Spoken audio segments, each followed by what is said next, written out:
ఓం శ్రీ గురుభ్యో నమ. ఓం శ్రీ మాత్రే నమ. ఆగస్టు 17వ తారీఖు నుంచి సెప్టెంబర్ 17వ తారీఖు వరకు కూడా రవి సింహరాశిలో మఖా నక్షత్రంలో సంచారం చేయటం జరుగుతుంది. ఈ సంచారం చేయటం వల్ల సంవత్సరం తర్వాత తన సొంత రాశి అయిన స్వక్షేత్రంలో సూర్యభగవానుడు సింహరాశిలో సంచారం చేయటం వల్ల మనకి ఎలాంటి ఫలితాలు జరగబోతున్నాయి అంటే ఇవన్నీ కూడా గోచారరీత్యా చెప్పబడే ఫలితాలు అంటారు. గోచార ఫలితాలకి అలానే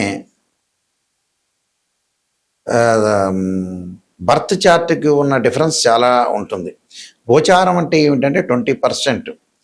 అంటే ఈ నెలలో ఎలాంటి పనులు చేయాలి, వృత్తి ఉద్యోగ వ్యాపార రంగాలు ఎలాంటి నిర్ణయాలు తీసుకోవాలి, ఎలాంటి విషయాల్లో ముందుకు వెళ్ళాలి, ఎలాంటి నిర్ణయం తీసుకుని ముందుకు వెళ్ళాలి, ఆరోగ్యపరంగా ఎలా ఉంటుంది, ఉద్యోగపరంగా ఎలా ఉంటుంది, వ్యాపార పరంగా ఎలా ఉంటుందని, శుభ కార్యక్రమాలు ఎలాంటి నిర్ణయాలు తీసుకోవాలనేది తెలిపేదే గోచారం.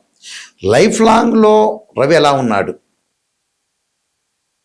అంటే లైఫ్ లాంగ్లో ఏ విధంగా ఉండబోతున్నాడు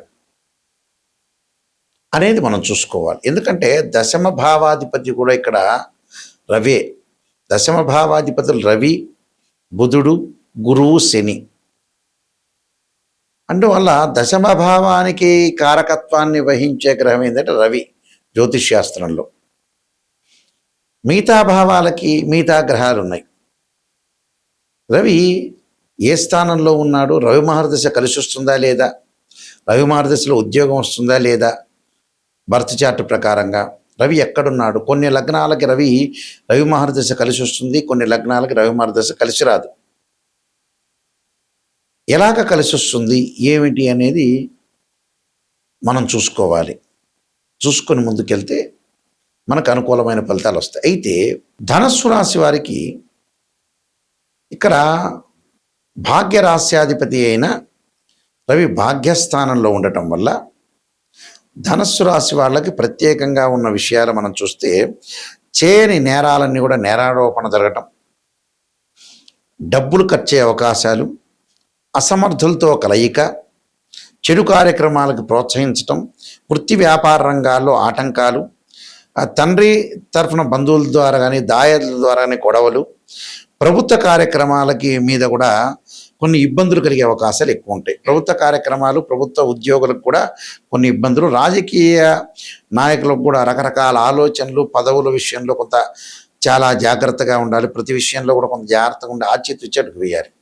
ఎందుకంటే సూర్యగ్రహం అనేది బాగలేకపోతే ఆరోగ్యపరంగా ఇబ్బందులు, జాబ్స్, వృత్తిపరంగా కొన్ని ఆటంకాలు కలిగే అవకాశాలు ఉంటాయి. మనం ఎక్కడైతే వృత్తిపరంగా ఆటంకాలు కలుగుతాయో ఆటంకాలను అధిగమించాలంటే జాగ్రత్త ఉండాలి మనం.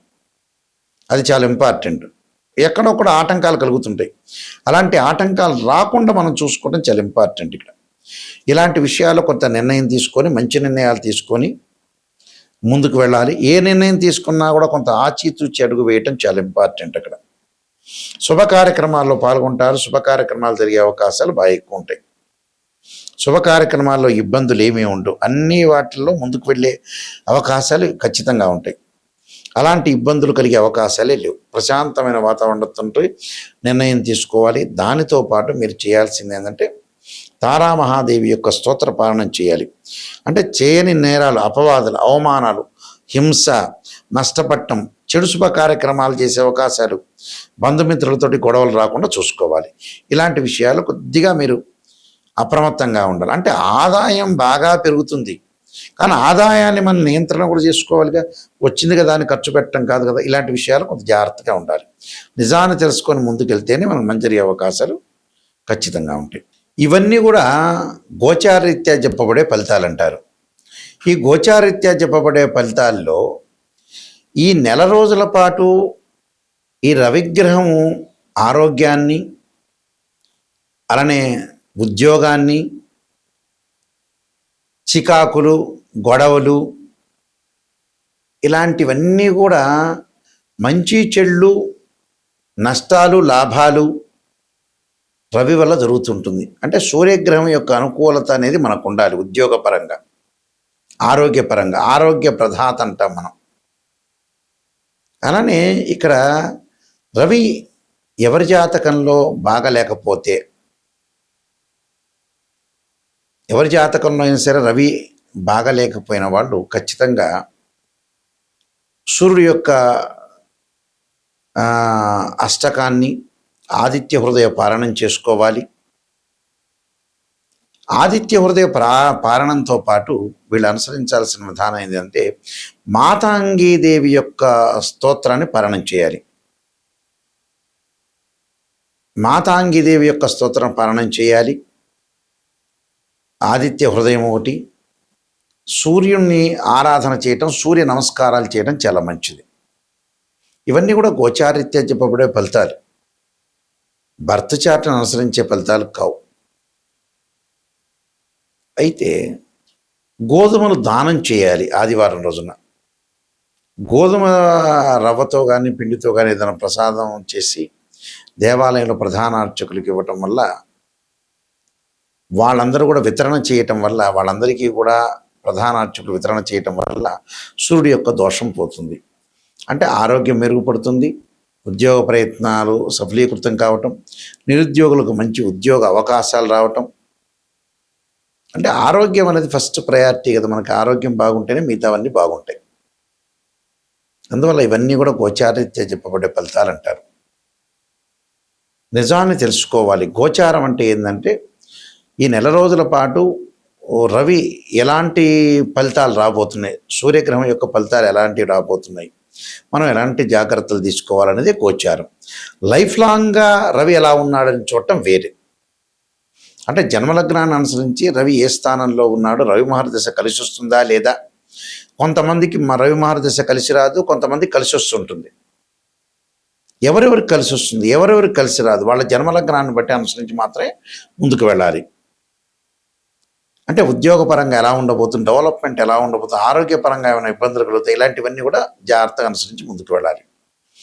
నేను కాలసర్పయోగము, కాలసర్పయోగ చంద్రిక, రాహుకేతులు, ఛాయాగ్రహాలు, పుత్ర గణపతి వ్రతము, స్వప్న శాస్త్రము, దేవతా గోత్రపరులు పార్ట్ 1, పార్ట్ 2, అలానే నవగ్రహ దోషాలు పోవడానికి 12 మహా అమ్మవార్ల యొక్క స్తోత్ర పారణాలు, బృహత్ పరిహార సింధు, వివాహ మార్తాండము, జాతక చంద్రిక, దేవాలయ ఆగమ శాస్త్రం, transit of results, prediction of astrology, ఇలాంటి నెంబర్ ఆఫ్ ఆస్ట్రాలజీ బుక్స్ రాశాను. ఇవన్నీ కూడా రాజమండ్రిలో మోహన్ పబ్లికేషన్ వారి దగ్గర దొరుకుతాయి, మా దగ్గర కూడా లభ్యమవుతాయి. మా వెబ్సైట్ www.nayakanti.com, nayakanti.in. ఈ నెల నుంచి ఒక న్యూ ఛానల్ స్టార్ట్ చేయబోతున్నాం మా నాన్నగారి పేరు మీద. మా నాన్నగారు శ్రీశైలంలో ప్రధాన పురోహితులుగా పనిచేశారు. బ్రహ్మశ్రీ కీర్తిశేషులు నాయకంటి కుమారస్వామి శర్మ దైవజ్ఞ. వీరు జ్యోతిష్యంలోనూ, వాస్తులోనూ, అలానే స్మార్తంలోను, వేదంలోను, హస్త సాముద్రికంలోను పండితులు. అంటే వీళ్ళందరూ కూడా మా నాన్నగారు పురాతన రోజుల్లో జ్యోతిష్యులు. వీళ్ళందరూ కూడా ఇప్పుడు లేరు, కాలం చేశారు. వారి పేరు మీద, ఎందుకంటే పెద్దవాళ్ళు చెప్పే విధానాలు కానీ అవన్నీ కూడా పూర్వం రోజుల్లో చాలా మంచిగా ఉండేది, వాళ్ళ నిర్ణయాలు కానీ వాళ్ళ విషయాలన్నీ కూడా. అందువల్ల నిజాలు తెలుసుకోవాలని ఆ ఛానల్లో ప్రత్యేకంగా కుశదోషాలు, ఏ వాళ్ళకి దోషాలు ఉంటాయి, ఏ వాళ్ళకి ఎగ్జామ్షన్ ఉంటాయి, ఏ రాసులకి, ఏ నక్షత్రాలకి శుక్రదోషాల గురించి కానీ, వాస్తు సంబంధించిన సమస్యల గురించి కానీ దానిలో ప్రత్యేకంగా చెప్పబోతున్నాము. అందువల్ల ఖచ్చితంగా ఆ ఛానల్ని మీరు ఆదరించండి. ఆదరించి మీకు ఏదన్నా సందేహాలున్నా మాకు ఫోన్ చేయొచ్చు. నిజాన్ని తెలుసుకోవడం చాలా ఇంపార్టెంట్. అందువల్ల నిజాన్ని తెలుసుకొని ముందుకు వెళ్ళండి. మా వెబ్సైట్ www.nayakanti.com, www.nayakanti.in అనే వెబ్సైట్ను చూడండి. మీరు చక్కగా మీ అందరికీ కూడా పరమేశ్వరుడు యొక్క కరుణాకటాక్షం ఉండాలని ఆశిస్తూ సర్వే జనా సుఖినో భవంతు.